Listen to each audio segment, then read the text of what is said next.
Code Talker. Haven't seen you eat a single thing since you got here. Let me guess. Photosynthesis? Oh? What makes you say that? Well, a long time ago, I knew someone with a similar ability. Well, you are correct. Most of my body is covered with parasites. I supply them with water, and in return, I receive sugars they produce when exposed to light. It isn't just my skin either. The parasites also act as my eyes. They have replaced many of my internal organs as well. Bloody hell. It is thanks to them that I live on after over a century. How did you obtain them anyway? Through your research? I would like to say as much, but there is more to it than that. Let me take you back 20 years. Please do. I had hit a dead end with my parasite research. This is the time of Metal Gear Solid 3. Then I was approached by a foundation. They said they had a sample of an unusual strain of parasite. Which foundation? Apparently, they had links to ARPA. But that is all I learned. I was about to say DARPA. I was somewhat ignorant of the ways of the world. Just being able to study it was enough for me. Yeah, I've heard that before. Go on. Half in doubt, I visited them to discover the body of an old man. The end? Well, to be precise, his partial remains. A collection So at least this of parts, unravels you the could end's say. story as The well. man had died in an explosion. Yeah. An old man, you say? His flesh had not decomposed. In fact, the tissue's cells were still metabolizing. The parasite had infected, or should I say assimilated with, the tissues, and was keeping them alive. I became obsessed with studying the body parts, foregoing food and even sleep. Every day was filled with new discoveries. The parasite's biology, internal anatomy, life cycle. But there was only so much I could learn through observation. And so I made a decision. To truly know the parasites, I had to live with them. So, you implanted them inside you from the dead man's flesh? Correct. Whoa, interesting. It was quite a gamble, whether or not they would adapt to me. But fortunately, it appears I was compatible with them. Or perhaps, through my many years of research, my immune system learned to tolerate them. Were they that body's only parasite? Yes. However, there was a separate specimen that supplied its host with adrenaline in response to pain, and yet another that could control insects at will through secreting heterogeneous pheromones. So that's the origins of the Cobra I unit. wanted exposure to them, to take them into me, but my wishes were denied. Their records, though, provided clues that helped advance my research. Would you care to join me? A life spent never worrying about food is a most wonderful one. I think I'll pass. But thanks. This has been helpful. Yeah. So that was interesting. Now, if anything, that was probably one of my favourite cassettes of all, because it revealed a lot about Metal Gear Solid 3 as well. I mean, this is the kind of thing that I love about Metal Gear. I mean, yes, there's lots of kind of superhuman and kind of crazy shit in there as well, but it's kind of within the realms of possibility kind of thing. You know, having a parasite that could do something like this is very interesting. And I guess that's what gave the Cobra unit their powers. And it lives on through, well, people like Code Talker and Quiet, I guess.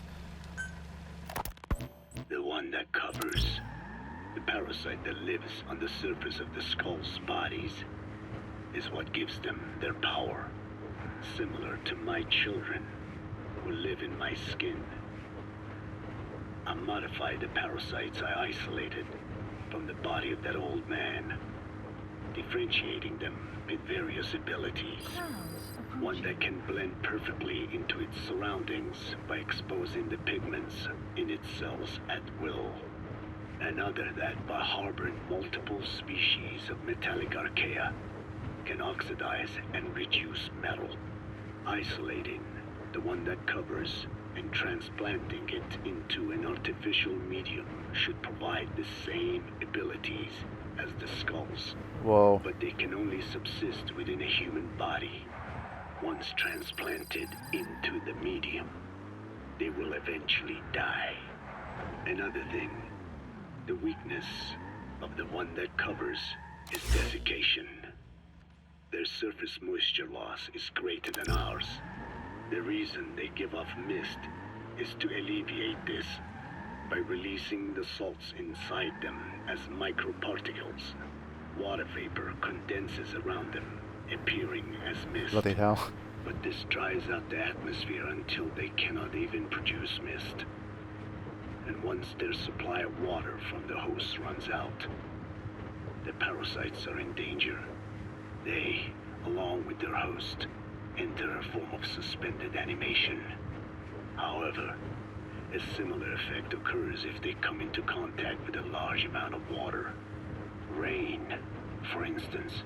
The one that covers will temporarily abandon other processes in its eagerness to absorb the water. Pitijolone. Make the weather your ally. Interesting. So we've got to make it rain on these motherfuckers if we want to defeat them easily. Ah. Okay. I mean, it's interesting. Why did these abilities die out? I mean, they seem like there's loads of different strains of these parasites. They're in multiple people. But then when we move on to like Metal Gear 1, 2, 4, suddenly there's no talk of these parasites at all. So it's interesting.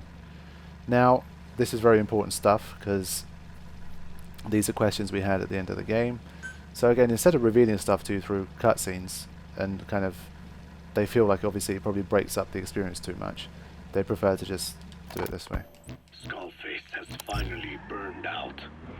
The world is rid of his existence at last. Was he still alive? You could say that. But you could also say he'd been dead for decades. What's that supposed to mean?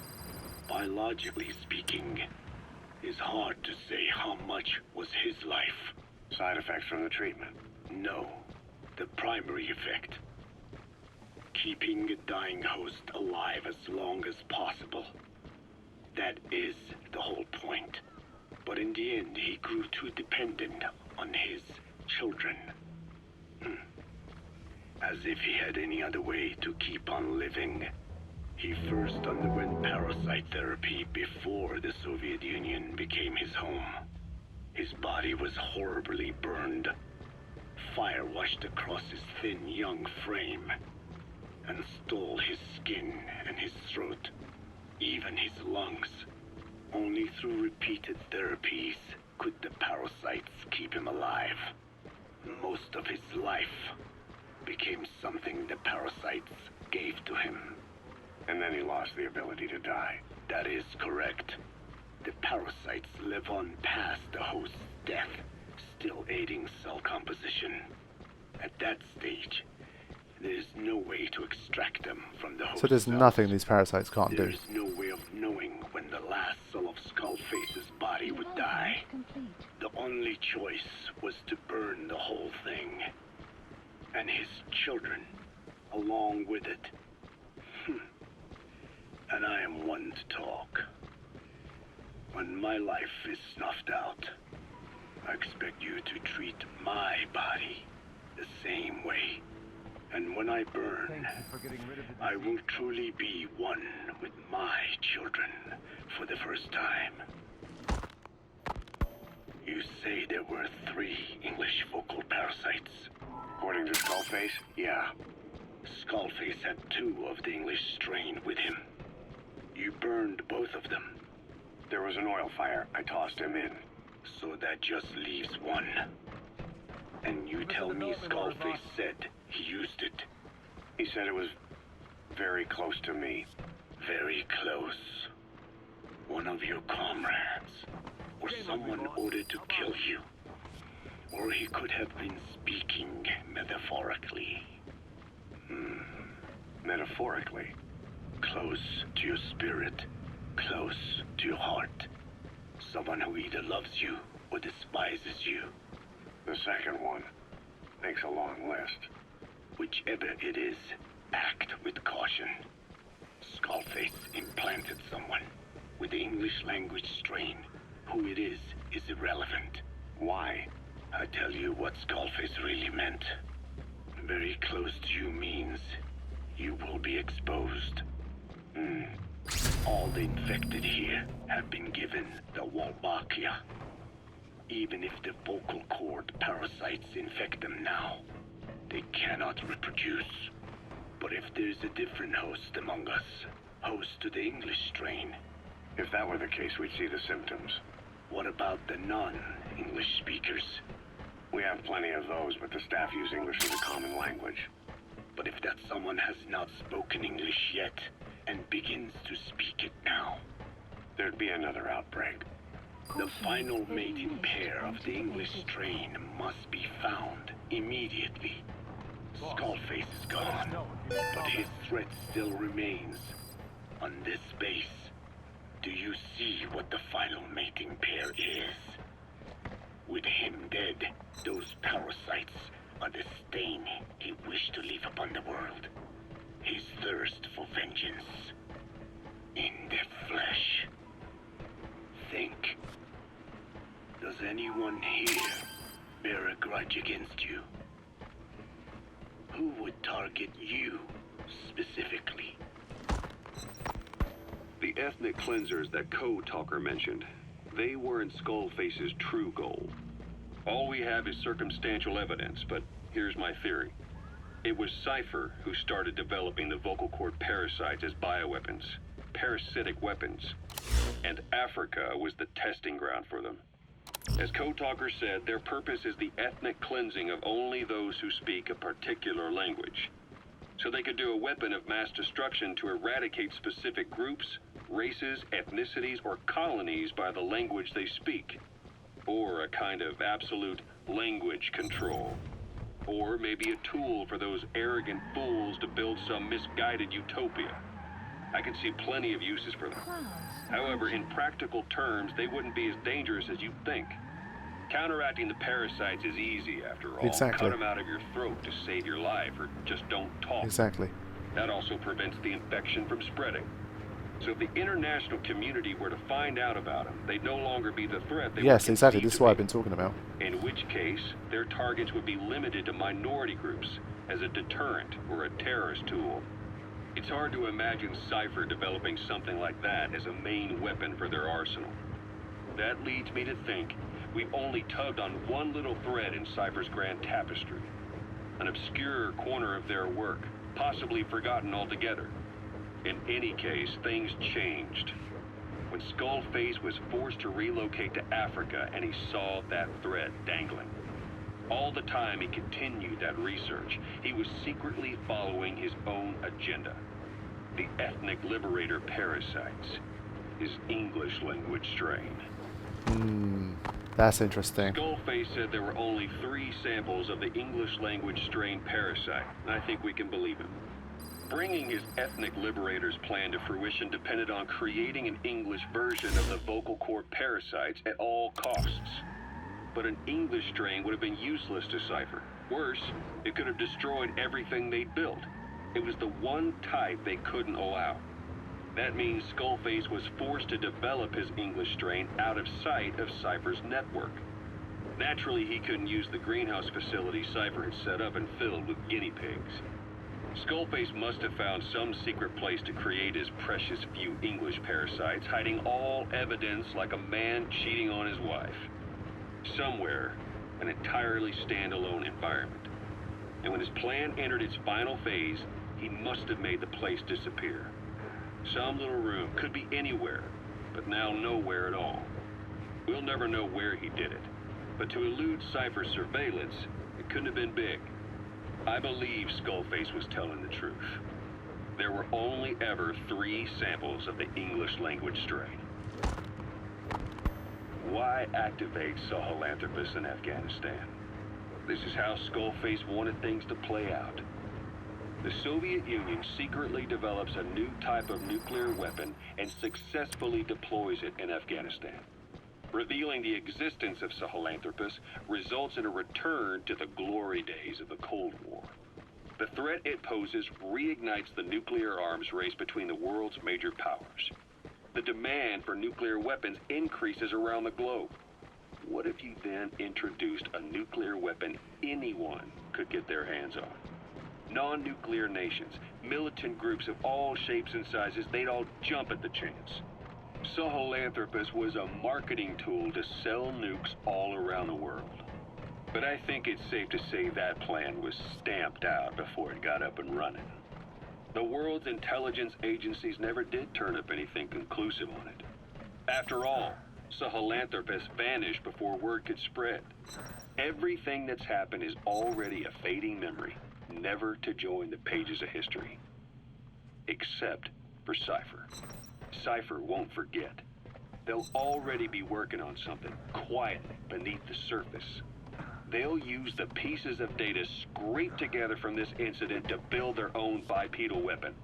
It'll take them a long time to complete it, but for now, the greed sector have found their new life's work. We'll have to be ready too. Whoa, what an interesting set of cassettes again. I mean, I think after listening to these, I feel like I'm clued up on the story. Most of the holes that are in the story right now seem to have been filled, right? I mean, obviously we have questions because there's still a lot to play, but in terms of seeing Psycho Mantis giving that kind of the third vial to Liquid, leads me to think that Liquid is the one that's gonna you know, that could be at risk of infecting Big Boss. So that, and obviously the whole Sahelanthropus thing is kind of explained well, the world's reactions to Sahelanthropus, etc. So yeah, I think other than the identity of the Man on Fire and Psycho Mantis and what's going to become of people like Eli and how we're going to take down Cypher, I think we're doing okay. Hewitt's dug up some interesting facts about our skull-faced friend. 9 years ago, he was exiled to South Africa, stripped of political power. The upshot said he ceased being a serious threat, in Cypher's eyes anyway. They eased up on surveillance, giving him an opening to establish his own military unit, one that answered to his will alone. Those men likely had no idea their orders were coming from Skullface. They probably didn't even know the organization was a part of Cypher at all. Anyway, it was in South Africa where he found renewed interest in parasites. And when he discovered the vocal cord parasites, he began to make his plan. Wipe the English language out of existence. Free the world, not by taking men's lives, but by taking their tongues. In his eyes, the greatest symbiotic parasite the world's ever known isn't microbial. It's linguistic. Words are what keeps civilization, our world, alive. There was something Skullface said. America is made up of many peoples, but those peoples never mix. Quite so.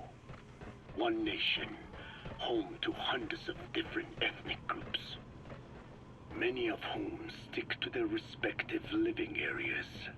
Little colonies, not interacting with other groups, going out of their way to avoid one another.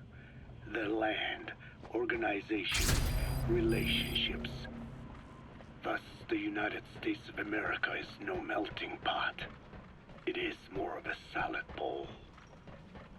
It is not made up from one people, but for its minorities to function in society, a common ground is needed. Language.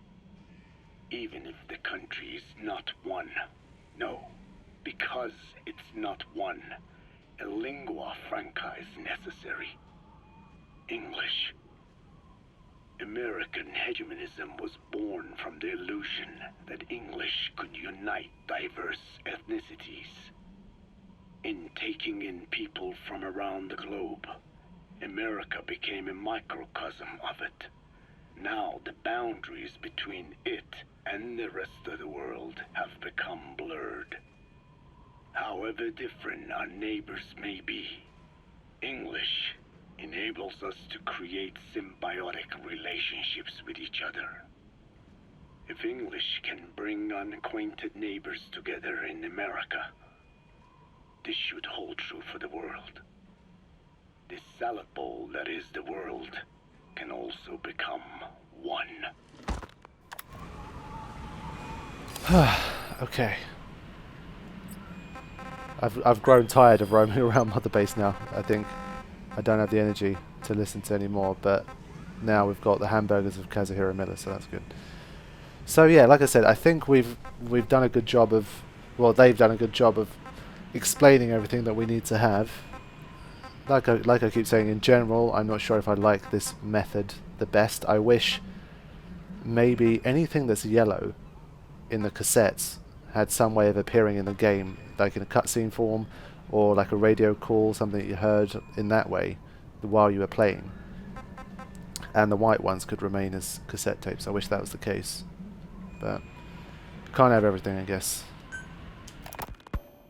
I have spoken enough. Your men can take it from here. Will you permit me to rest? Have something to eat? I thought you don't eat. I can subsist without food. But there is more to the act of eating than nourishment. We receive nature's blessings and reaffirm our part in it. And in doing so, we express our gratitude. Sorry, it's hearing you say you don't need to eat and that you're part of nature in the same breath. Anyway, what can we get you? Not exactly a 5-star restaurant, but the kitchen's used to serving a lot of different appetites. Hamburgers. Hamburgers? Even we didn't have become Americanized. I eat them often back home. And you just can't let them go. Well, as far as symbols of the American Empire go, hamburgers are pretty good. The victory of capitalism. Your people suffered so much at the hands of America. And you asked for hamburgers. We have suffered more than you can know. Roger. I do not see hamburgers as an accomplice. A single dish, providing a balanced helping of nature's blessings. Grain and What a romantic way to talk about hamburgers. How could anyone hate such a magnificent... It's about time we had some light-hearted shit in this game. Survive on photosynthesis. Balance has nothing to do with it. You just like a good burger. That is also true. Be warned, though. I have very high standards. Don't worry. I do too. All right then. One good old-fashioned all-American icon coming up. I look forward to it. Brilliant. That's a good way to end it after all of that serious stuff, to have a nice light-hearted cassette. That's what I'm talking about. Okay, I've heard so much freaking story. I need to get back in for one final mission. And I guess now, will I be given the choice of continuing the story, or will I be forced into doing... No, I can't see them. For God's sake.